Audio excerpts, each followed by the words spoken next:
ஸ்ரீராம ஜெயராம ஜெய ஜெயராமா, ஸ்ரீராம ஜெயராம சுந்தர ராமா, ஸ்ரீராம ஜெயராம ரகுராமா என்று நாம் ராமருடைய நாமங்களை சொல்லி ஸ்ரீராம நவமி வருகின்ற 27/3/2026 வரை இருக்கின்றது. நமது சந்தனம் அரைக்கும் அடியார்களிடம் கேட்டு தெரிந்து கொள்ள வேண்டும். பல வருடங்களாக, குறைந்தது 30 வருடங்களாக அதற்கு மேல் சந்தன காப்பு வைபவம் நமது ஆசிரமத்தின் சார்பிலே நடந்து கொண்டிருக்கிறது. நமது வாத்தியார் திருப்பணி. இப்படி அடியார்கள் தங்களது திருக்கரங்களால் சந்தனக்கட்டை கொண்டு சுத்தமான சந்தனம் அரைத்து இந்த திருப்பணியிலே கலந்து கொள்ளலாம்.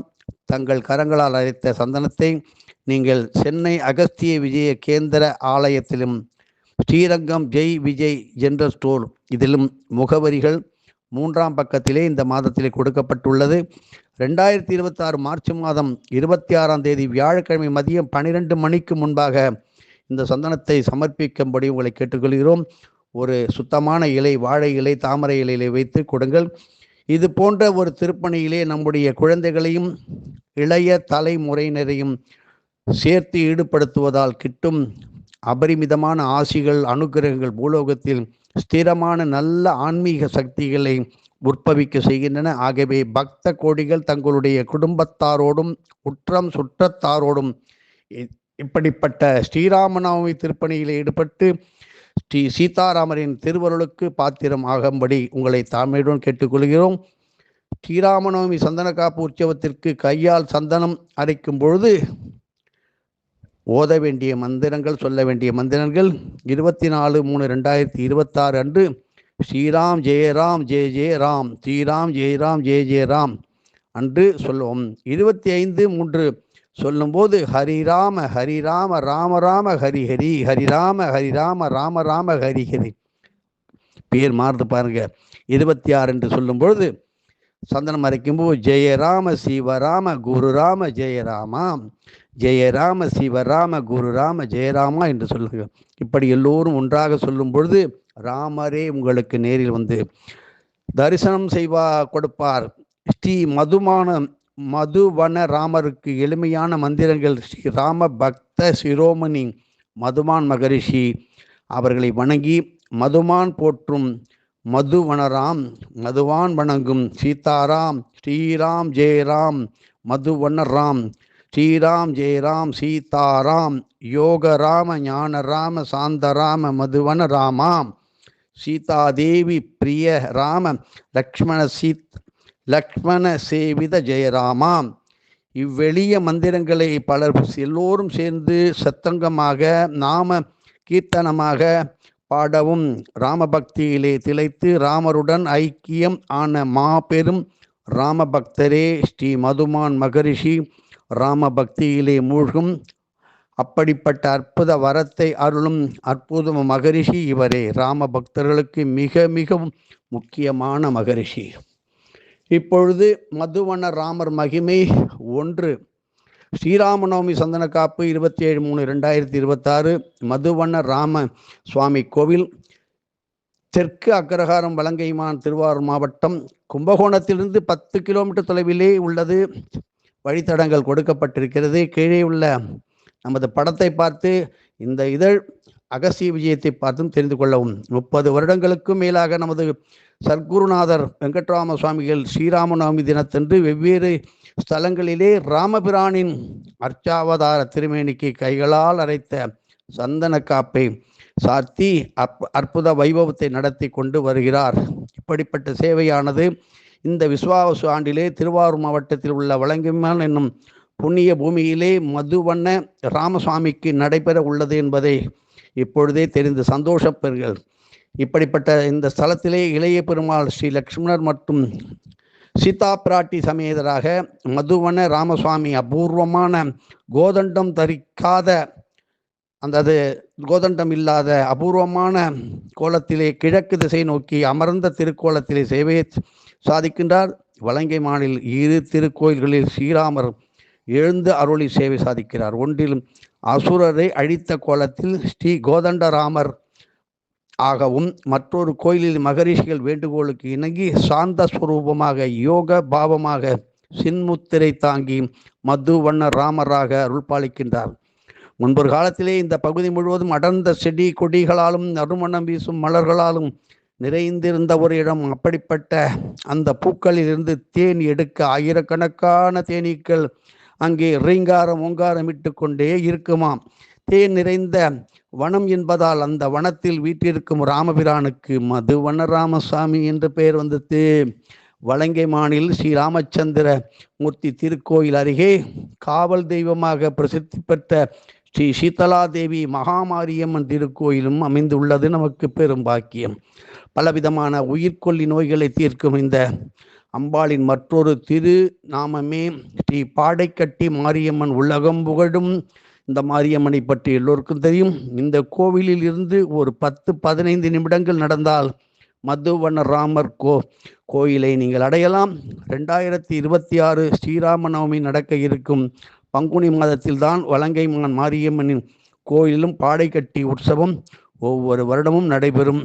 இப்படி படைப்பில் அனைத்தும் சமமே என்பதை உணர்வோம். இந்த உலகில் வாழும் ஒவ்வொரு உயிரினும் அது விலங்காக இருந்தாலும் சரி, செடி கொடி அல்லது ஒரு சிறிய பூச்சியாக இருந்தாலும் சரி, தங்களுக்கென ஒரு ஆன்மீக கடமையை ஸ்பிரிச்சுவல் டியூட்டியை செய்கின்றன என்பதை உணர வேண்டும்.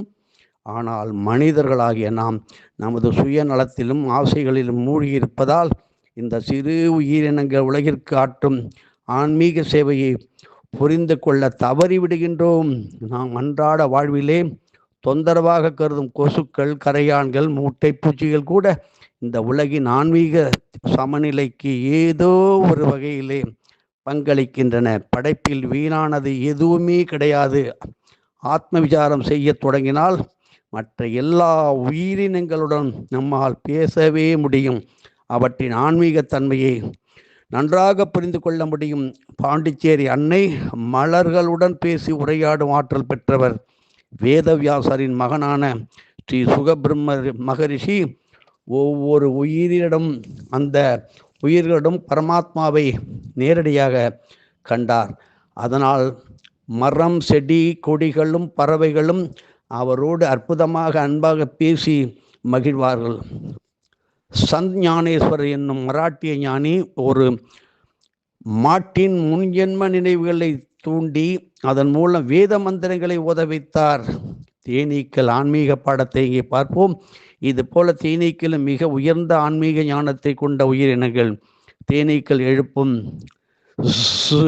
என்கின்ற ஒளியை இசட் என்று சொல்லுமே, அது என்கின்ற ஒளியை நாம் கவனித்திருப்போம். சித்தர்களின் கணக்குப்படி இது வெறும் சத்தம் அல்ல, இது மிகவும் சக்தி வாய்ந்த ரீங்கார ஒளி என்று சொல்கின்றார்கள். ஒரு சாதாரண மனிதன் பல ஆண்டுகள் கடுமையான பயிற்சிக்கு பிறகு உச்சரிக்கக்கூடிய மிக உயரிய வேத மந்திரங்களை தேனீக்கள் சாதாரணமாக இயல்பாகவே ஒலிக்கின்றன. தேனீக்கள் கூட்டில் தேனை சேமிக்கும் பொழுது இந்த வேத மந்திரத்தின் சக்தியையும் அந்த தேனிலே அப்படியே சேர்த்து வைத்து செலுத்துகின்றன. இதனால்தான் தேனுக்கு அழிவில்லாத சிரஞ்சீவி பண்பு கிடைக்கின்றது என்பதை தெரிந்து கொள்ள வேண்டும். மனிதர்களுக்கு எப்படி ஒரு ஆன்மீக குரு வழிகாட்டுகின்றாரோ அதே போல் தேனீக்களுக்கும் ஆன்மீக குரு உண்டு. அவை தங்களின் குருவின் கட்டளைப்படித்தான் மிக கட்டுப்பாட்டுடன் செயல்படுகின்றன என்பதை நினைக்க வேண்டும். தேனீக்களின் ஒட்டுமொத்த குலத்திற்கும் உருவாக விளங்குபவர் ஸ்ரீ மருதமலை சித்தர் ஆவார். இந்த ரகசியமான உண்மைகளை நமக்கு வெளிப்படுத்தியவர் நமது சர்க்குரு வெங்கட்ராம சித்தர். சுயநலத்தை துறந்து நம்மை சுற்றி உள்ள உயிரினங்களை அன்போடு நோக்கினால் அவை ஒவ்வொன்றும் இறைவனின் ஓர் அங்கமாக இருக்கிறது. அங்கமே என்று நாம் உணரலாம். இயற்கை நமக்கு அளித்த கொடைகளில் மிகவும் மகத்தானது தேன்.